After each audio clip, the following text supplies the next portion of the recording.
இன்னைக்கு காலையில நம்ம அரசு சார்பில் 5000 ரூபாய் உங்க அக்கௌண்ட்டுக்கு வந்திருக்கோம். இல்ல இந்த திராவிட முன்னேற்ற கழகத்துல இந்த தீய சக்தி எல்லாம் இருக்காங்க பாத்தீங்களா, அவங்க என்ன சொல்றாங்கன்னா தமிழக வெற்றி கழகத்தின் தலைவருமான தளபதி விஜய் அவர்களுடைய அழுத்தத்தின் பேர்ல தான் ஸ்டாலின் அவர்கள் மக்களுக்கு 5000 ரூபாய் கொடுத்துருக்காங்கன்னு சொல்லிட்டு திரியிறாங்க. அதான் உண்மை.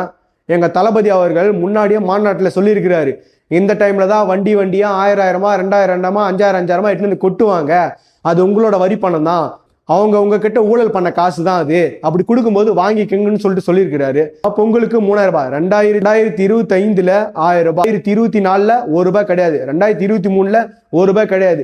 அப்பெல்லாம் கொடுக்காதவர் இப்போ 3000. இப்போ திடீர்னு எலெக்ஷன் வந்த உடனே 5000 ரூபாய் போறதுக்கான காரணம் என்ன? உங்களுக்கு எதிரான ஒரு கட்சி உருவா இருக்கிறது, உங்களுக்கு எதிரான ஒரு வலுவான கட்சி இருக்குதுன்னு சொல்லிட்டு அந்த விஷயத்தை அவர் உணர்ந்திருக்கிறாரு. பயம் வந்துட்டதுனால மக்களுக்கு பணத்தை வாரி வழங்க ஆரம்பிச்சிட்டாரு. எங்க தளபதி சொன்னது உண்மைதானே?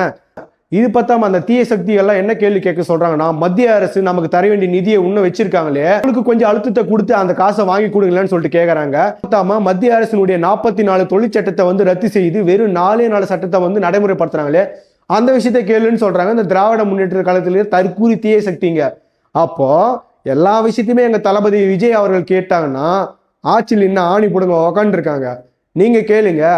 இந்த கேள்வி நாங்க கேட்கிறோம். வருகின்ற 2026ல எங்க தளபதி விஜய் அவர்கள் கேள்வி கேட்பாரு, தமிழக வெற்றி கழகம் மாபெரும் வெற்றி அடையும்.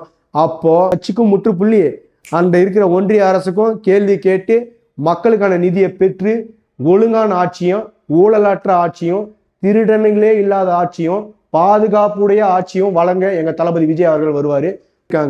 மற்ற கட்சியெல்லாம் ஓட்டு காசு தருவாங்க, அதை வாங்கிக்கிங்க. இவங்க வெற்றி கழகம் ஓட்டுக்கு காசு தர மாட்டாங்களாம், மற்ற கட்சியெல்லாம் காசு கொடுத்தாக்கா வாங்கிக்குன்னு சொல்லுவாங்களாம்.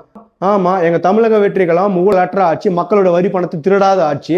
அதனால மற்ற கட்சியெல்லாம் ஊழல் பண்ண கட்சி தானே, மற்ற கட்சியெல்லாம் மக்களோட வரி பணத்தை திருடணுங்க தானே, அவனுக்கு கொடுக்கும்போது வாங்கிக்கிங்க, உங்களோட வரி பணத்தை வாங்கிக்குன்னு சொல்லிட்டு இப்பவும் சொல்றோம்.